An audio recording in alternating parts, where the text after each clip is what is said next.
दादागिरी खपवून घेणार नाही. बीडमधील राख आणि वाळू गँगसारख्या सर्वांना सुतासारखं सरळ करणार. उपमुख्यमंत्री अजित पवारांचा इशारा. तर बंदूक परवान्यांवरून देखील सज्जडता. आजारपणामुळे अजितदादांच्या दौऱ्याला धनंजय मुंडेंची दांडी. आदल्या दिवशी लेकीच्या फॅशन शोमध्ये हजेरी.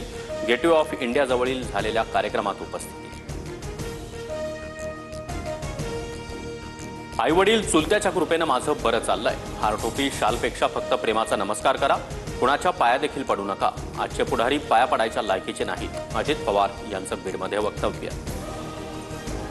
अजितदादांनी काकांना फक्त आशीर्वादापुरतंच मर्यादित ठेवलंय. मुख्यमंत्री देवेंद्र फडणवीसांची कोपरखळी. बहुचर्चित वक्फ सुधारणा विधेयक अखेर लोकसभेत सादर.